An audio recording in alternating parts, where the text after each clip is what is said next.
Hace ya casi 4 años que, como Centro Ufológico Nacional, hemos decidido ocuparnos del problema ufológico, sobre todo desde el punto de vista de las abducciones o secuestros. En Italia nunca antes nos habíamos querido ocupar del tema. Parecía que no había casos que examinar, que todo este fenómeno afectaba solo a Estados Unidos e Inglaterra, y quizá a algún otro país. Pero hace 4 años nos encontramos aquí también con algunos casos. Deseábamos comprobar si los norteamericanos habían dicho la verdad. Empezamos así a utilizar técnicas aplicadas por ellos, como la hipnosis regresiva. Bien, Morris. Como hemos dicho, ahora te relajarás, cada vez más profundamente, cada vez más rápidamente. Deja que tu cuerpo se relaje profundamente.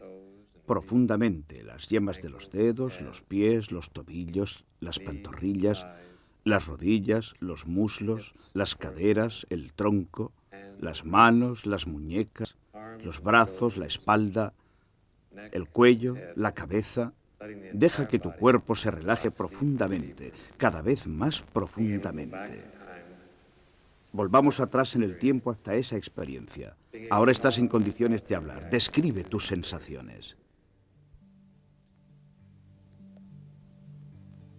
Parecía descender rápidamente. Aterrizó junto al límite más alejado del bosque. Era un espectáculo asombroso. No nos lo creíamos. Mirando hacia arriba, incluso cuando el objeto volador había aterrizado, parecía que había algo, como unas partículas que caían del cielo. Eran similares a pequeños copos de nieve, pero no parecían reales. Se podía ver a través de ellas. Mientras nos acercábamos, Roger y Eric le vieron apuntar algo hacia nosotros. Empezamos a sentir como un hormigueo, no muy intenso, pero por todo el cuerpo. Nos asustamos. Al principio nos pareció un enano.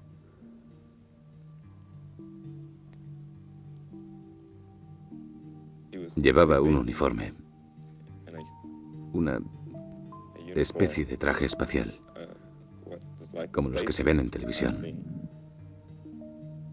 El casco y el traje eran blancos. Y el casco tenía algo delante, sobre la cara. Parecía más o menos una persona. En unos instantes volverás al estado normal. La experiencia ha pasado. Ahora estás de nuevo aquí, en el tiempo presente.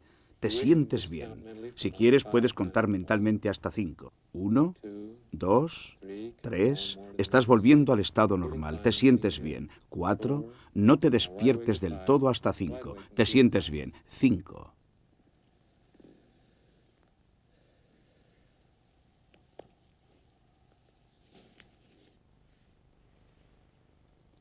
¿Cómo estás? Bien. ¿Cómo te sientes ahora que has recordado todo esto? Es real. Al día siguiente de haber recordado lo sucedido, te puedes despertar con el impulso del suicidio, de tirarte por un puente. Filtrar esta experiencia a través de la hipnosis es como destapar una olla a presión muy despacio, no de golpe. ¿Cómo podía afrontar una experiencia así con 8 años? A mucha gente le aterroriza lo que se esconde tras el vacío temporal. Pero, en general, se descubre que se han tenido experiencias positivas con seres benévolos. El problema es superar el miedo inicial a lo desconocido, el miedo a lo que se puede descubrir y tomar conciencia de ello por el bien de la salud mental de uno mismo. Yo, hasta hace poco tiempo, pensaba que la experiencia se había limitado efectivamente a unos 3/4 de hora en los que había sucedido algo. Es lo que se conoce como missing time. Uno no recuerda lo que ha sucedido y consigue llenar estos huecos entrando en hipnosis regresiva, que en mi caso llevaron a cabo el doctor Moretti y el profesor Corrado Malanga. Es difícil explicar lo que sucede realmente. Existen muchas hipótesis. ¿Qué se puede decir sobre estos casos? Contamos con reconocidos expertos en el campo psicológico y psicoterapéutico que, como colaboradores nuestros, nos han ayudado a resolver, quizá no en un 100%, pero sí en un 80% algunos de estos casos. Cabe pues preguntarse si los norteamericanos tenían razón o estaban equivocados. Pues bien, en mi opinión, tenían razón. Existe una fenomenología que puede describirse así. Algunos seres vivos de este planeta, es decir, algunos de nosotros, somos raptados por seres alienígenas que vienen de otro lugar. No sabemos de dónde, pero seguramente de fuera del planeta Tierra. Somos así sometidos a crueles exámenes, a operaciones quirúrgicas. No sabemos todavía por qué misteriosa razón. Podemos llevar a cabo todas las indagaciones que queramos, pero sabemos que el fenómeno es real. Las cicatrices que presentan en el cuerpo algunos abducidos y los testimonios colaterales, las huellas en el suelo, los recuerdos de estas personas, demuestran que el fenómeno es real y que existe. Os contaré lo que le dije a un paciente mío. Le dije, mi principal responsabilidad es hacia ti. Soy médico psiquiatra. Tú has pasado por una experiencia traumática que me hace temer por tu salud física y mental. Y deseo que te encuentres bien. Debemos elegir entre filosofar sobre el significado de todo lo ocurrido o convertirlo en objeto de mi investigación científica. Pero todo esto es secundario. Depende de si tú tienes la necesidad de contar lo que has pasado o si prefieres guardarlo todo en un cajón y empezar de nuevo a vivir.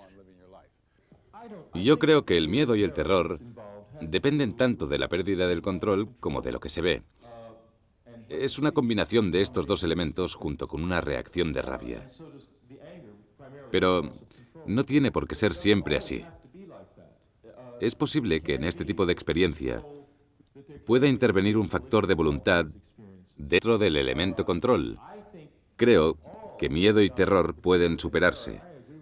Estoy de acuerdo con Larry Hulhatetley en que se trata de un tipo muy especial de experiencia. En mi opinión, la gente que ha tenido experiencias de esta clase debe ahora recorrer un extraño, ventoso y oscuro camino, al final del cual el miedo ya no existe.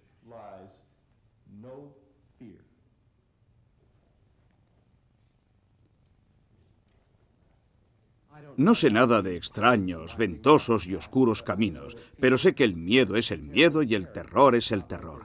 No creo que existan marcas especiales en bonitas letras rojas para aquellos que han sido víctimas de un secuestro por parte de seres alienígenas. El miedo y el terror a cualquier nivel pueden ser tratados y eliminados.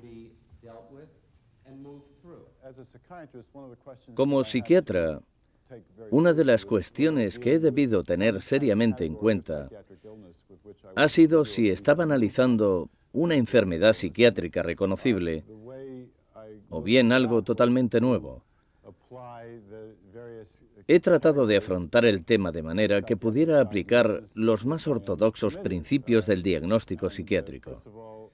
En primer lugar, he tenido en cuenta la psicosis o locura común.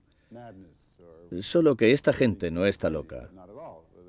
Las personas con las que he trabajado más intensamente son normales en todos los aspectos. Tienen buenas relaciones con los demás, consiguen establecer contactos positivos con la gente, su sentido de la realidad está muy desarrollado y muestran una emotividad apropiada en relación con lo que están contando. No hay nada en ellos que pueda considerarse psicopatológico. Es una historia que no se sostiene. He analizado atentamente el cuadro de las posibilidades aplicables, el fenómeno de las abducciones. He confrontado las categorías psicológicas y psiquiátricas que conozco y no he encontrado más que un trastorno mental postraumático. Algo normal, en el fondo, para una persona que ha tenido una experiencia tan extraña y tan ajena al mundo. Tiene sentido. Ha de existir un suceso real en la base de su reacción, como confirmación de los hechos. Además, las pruebas psicológicas realizadas por Owen Parnell en Utah, por Elizabeth Slater en Nueva York, y las pruebas que yo mismo he llevado a cabo con ayuda de médicos y psicólogos, han ofrecido todas ellas resultados idénticos. Es decir, que estas personas sufren un ligero o moderado síndrome postraumático. Han pasado por un mal momento. Se encuentran en el límite del típico agotamiento o derrumbe de quien ha sufrido una experiencia traumática. Un derrumbe causado únicamente por esa experiencia y no por un trastorno de la personalidad. No se trata de un problema psiquiátrico fuera del contexto traumático. Durante más de 2 años he trabajado junto con psicólogos y asistentes sociales en el estudio de sujetos abducidos. Es difícil obtener su colaboración y convencerles de que se sometan a pruebas psicológicas. Se sienten tratados como cobayas, lo cual es comprensible. El estudio se ha realizado sobre una muestra de 20 personas. Hemos realizado importantes progresos al encontrar elementos cruciales, como el hecho de que algunas de estas personas presentaban trastornos psíquicos notables, hasta el punto de considerar conveniente su tratamiento psiquiátrico. Cerca de un 50% de los sujetos implicados en experiencias de secuestro prácticamente análogas resultan afectados. Admitiendo que se trate de gente normal, tal y como ha señalado Bud Hopkins, se constata que efectivamente algunos son normales, pero una fracción significativa no lo son. Por consiguiente, considero que en un estudio se debe tener esto en cuenta. Son episodios tan misteriosos y tan extraños que queremos explicarlos a toda costa para enmarcarlos en una estructura lógica de pensamiento, de realidad y de experiencia. Pero no hay pruebas. No existen teorías sobre este punto que puedan derivar de mi experiencia psiquiátrica, de diagnósticos clínicos, de referencias mitológicas, del folclore o de la historia. Estas explicaciones pueden servir en lo referente al pasado cuando había personas que pensaban que habían sido raptadas por hadas o por gnomos. Eran fenómenos aparentemente similares, pero carentes de la componente tan realista presente en cambio en los secuestros. Sigo, por tanto, pensando que se trata de un gran misterio que podría tener un significado importante, pero para el que no tengo ninguna explicación. ¿Cómo consiguen estos seres confundir nuestras ideas, crear en nuestro cerebro unos vacíos temporales llenos de recuerdos equivocados? Es algo que descubrimos precisamente con este caso de Génova. Debo decir que tuvimos suerte. Como en todas las cosas, algo de suerte siempre hace falta. En efecto, Valerio describe exactamente lo que le está sucediendo. ¿Y por qué le está sucediendo? Dice: me hacen ver recuerdos de mi vida, lugares, olores, espacios, gente, todo junto. Y yo le pregunto, ¿por qué? Estos seres que hablan con voces de hombres y de mujeres, todos juntos, me dicen: para darte estabilidad mental. Extraña respuesta. ¿Qué quiere decir? ¿Y qué sucede en realidad? Pues que en un determinado momento esta serie de visiones, de sonidos, de vivencias, se desvanece. Es como si yo tuviera una caja con todos los recuerdos mezclados de Valerio y Valerio construyera un conjunto de recuerdos a partir de vivencias suyas, de momentos vividos realmente pero completamente perdidos en el tiempo. Se encuentra con un amigo hoy. Lo ve en un coche que tenía hace 10 años en un lugar que ha visto con otros amigos y en otra situación. Es decir, construye un falso recuerdo, pero hecho con piezas reales.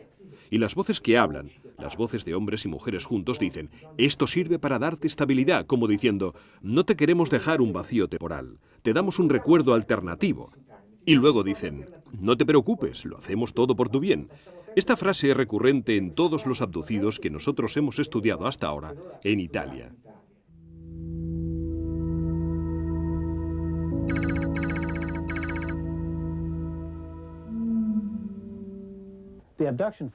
El fenómeno de las abducciones es interesante. porque una gran cantidad de testimonios ofrecidos por personas lúcidas y dignas de crédito coinciden hasta en los más pequeños detalles. En otras palabras, el fenómeno no es un montón de fantasías, sino algo real. Un buen punto de partida para la investigación se obtiene si los testimonios son verificables. Si, por ejemplo, determinados aspectos del fenómeno se repiten constantemente en distintas partes del mundo, el informe se enriquece. Se puede proceder al análisis de las pruebas físicas y de los testimonios múltiples para confrontar datos.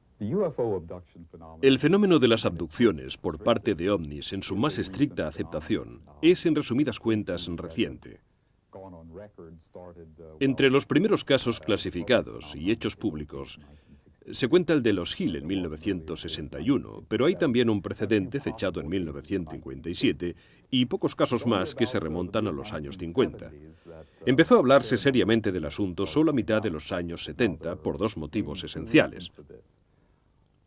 Primero, porque en cuanto estas noticias se divulgaron, mucha gente trató de aprovecharse. Segundo, porque es posible que estas experiencias fueran vividas en realidad por personas incapaces de comunicarlas a otras, personas que ni siquiera podían entender lo que les había sucedido. En definitiva, el misterio las bloqueaba psicológicamente. Al final, cuando los sujetos afectados han podido confrontar su experiencia con la de otros y han descubierto que no estaban solos, los muros han caído y se han decidido a hablar. Por cuanto dicen Bud Hopkins y según creo también John Mack, estas abducciones se producen a lo largo de generaciones.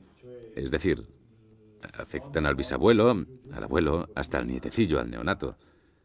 Esto hace pensar que los autores de tales abducciones están realizando estudios genéticos como los que nosotros llevamos a cabo en conejos, en animales de laboratorio. Es decir, en mi opinión, hay que contemplar el fenómeno desde este ángulo. Consideremos las pruebas físicas de los secuestros. Por ejemplo, los llamados efectos colaterales. En algunos sujetos aparecen enseguida daños superficiales, como irritación de los ojos inmediatamente después del secuestro, o bien cicatrices bastante evidentes. De hecho, hemos encontrado dos tipos distintos de cicatrices.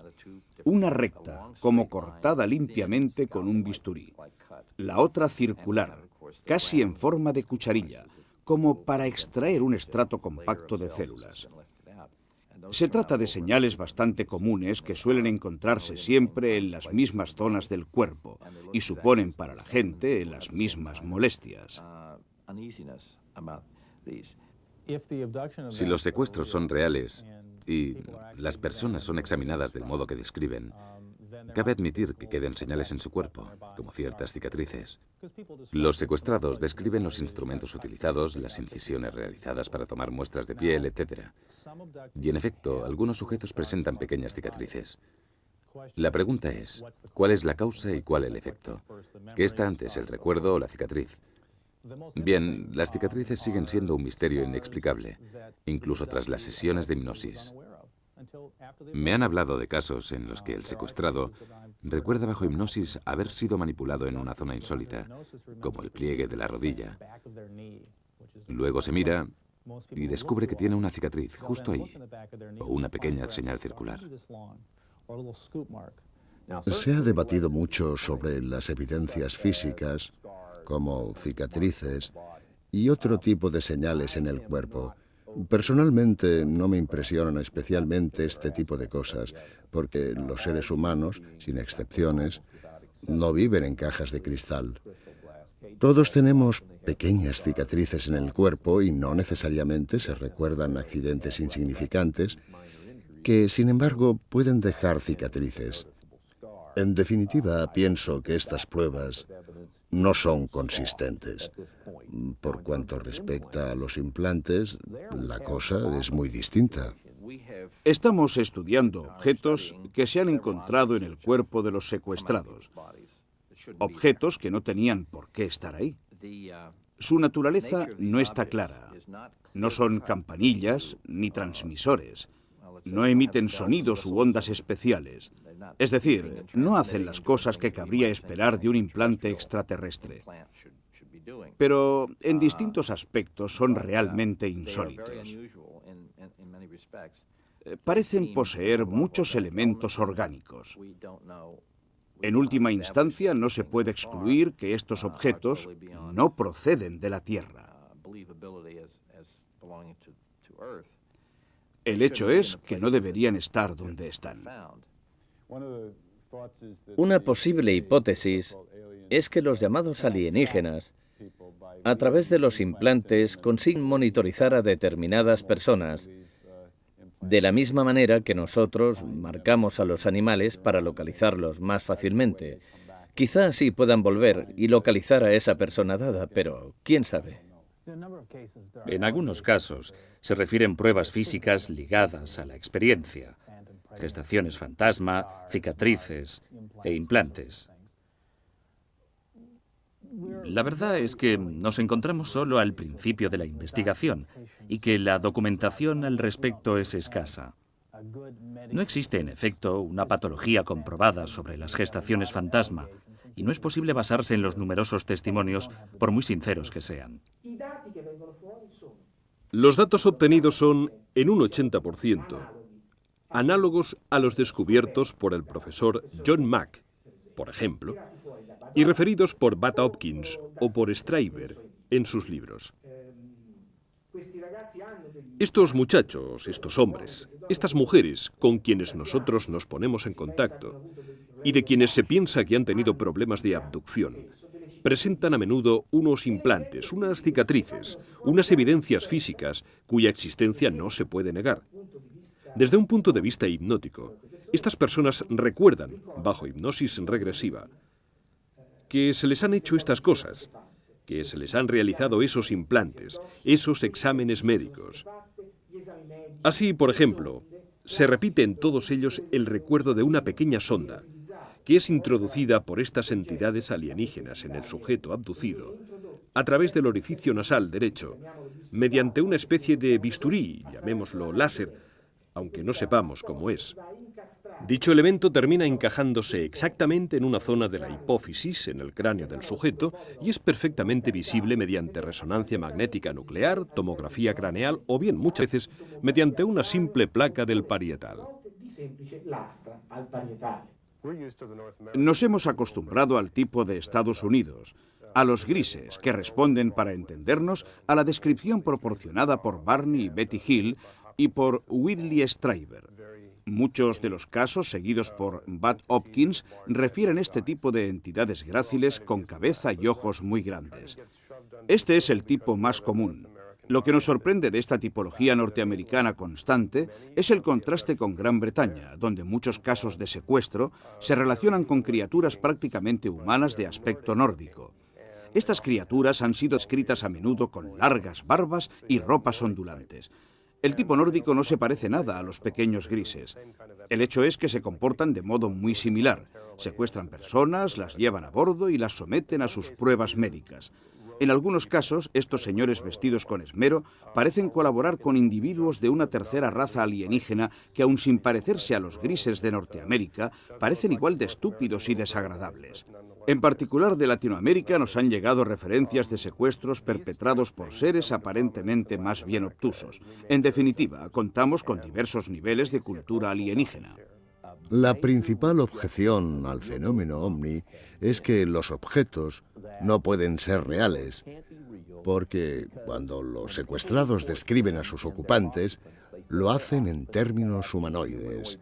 Cabeza, ojos, cara más o menos como nosotros, tronco, 2 apéndices a modo de brazos y 2 a modo de piernas. Los humanoides, aun cuando no se nos parezcan demasiado, son reconocibles. Las entidades tenían una estatura de alrededor de 1,5 metros. Eran delgadas, de cabeza delicada, a tono con el cuerpo también delicado. Algunas vestían ropas oscuras, quizá monos, una especie de protección térmica de nuestra atmósfera. La cara quedaba también oculta por el traje. En el juego de la vida Algunos factores tienden a desaparecer, mientras que otros perduran. Tras 4.000 millones de años de experimentación por parte de la madre naturaleza, hemos descubierto cuál es el proyecto que tiende a perdurar. Sus características prevén una cabeza con todos los terminales sensoriales cerca del cerebro, una toma para la comida que está unida a un largo tubo donde el alimento es procesado y se convierte en un compuesto fluido. Los líquidos han de ser bombeados, no funcionan por ósmosis, por consiguiente debe existir un sistema circulatorio ramificado, así como una bomba que lo pueda regir. El ser deberá tener además cierto número de extremidades para la ambulación y la manipulación.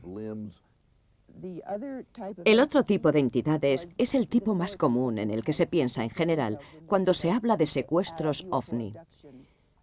Piel opaca, cuerpo gris blanquecino, muy delgado, estatura aproximada de 1,20 m, cabeza grande e inmensos ojos hipnóticos. La forma humanoide obedece, probablemente, a un desarrollo lógico a escala planetaria, y no parece casual. Por otro lado, nadie espera estrechar la mano de un ser de otro mundo en un primer encuentro. La afirmación según la cual los fenómenos ovni deben ser rechazados a priori cuando se habla de extraterrestres porque los seres tengan forma humanoide es una tontería dictada por la ignorancia. Entre los contactados involuntarios hubo varios sujetos a quienes inicialmente no se prestó mucha atención debido a las exageraciones de contactistas como Adamski y Fry. Eran personas que sostenían que recibían mensajes psíquicos de extraterrestres benévolos. Dichos mensajes les llegaban a través de voces mentales, escritura automática, visiones, sueños y otras manifestaciones análogas. Más tarde, en los años 70, la variedad de los contactados aumentó, aunque sin despertar interés. Finalmente, Leo Sprinkle, un psicólogo de la Universidad de Wyoming, se interesó por estas personas y quiso conocerlas directamente. Las sometió así a pruebas psicológicas para definir cuál era el tipo de sujetos que creían haber tenido experiencias de contacto. En 1980, Sprinkle empezó a organizar conferencias anuales sobre los ovnis, ocasión de encuentro e intercambio de ideas entre contactados. Desde entonces, las relaciones han aumentado. Por tanto, no solo Leo Sprinkle ha desempeñado un papel determinante para esta gente, sino que les ha ayudado a sobrevivir, proporcionándoles una tribuna desde la que poder hablar. Creo que es importante aceptar un secuestro por lo que es. En las distintas convenciones sobre ovnis, he conocido a mucha gente que rechazaba la idea del secuestro, aún presentando las características peculiares de este. Estas personas colaboran, pero niegan la evidencia. Deben admitir que necesitan ayuda. Pueden llegar solo si aceptan la realidad de los hechos. Al final, dejamos a estas personas sin una verdadera respuesta. No se les puede decir que no volverá a ocurrir, que todo ha terminado. Se debe incluso admitir la posibilidad de que les suceda a sus hijos. En definitiva, ¿solo les podemos dar malas noticias? Todo lo que se puede hacer es ayudarles a mejorar su vida diaria, cosa que tratamos de hacer con nuestras reuniones de apoyo, en las que subrayamos la importancia de disfrutar de la vida. Pero lo que siempre recomiendo es evitar, si es posible, el quedar atrapado por la experiencia, ya que de ser así se puede caer en la situación del epiléptico que deja pasar el tiempo a la espera del siguiente ataque, y mientras tanto, la vida se le escapa. Si consiguiéramos más éxito a la hora de bloquear el fenómeno o de dar respuestas definitivas, estaríamos todos más contentos. Mientras tanto, es como trabajar con alguien que tiene una herida abierta y sangrante. Existe una constante pérdida de sangre que no muestra signos de detenerse.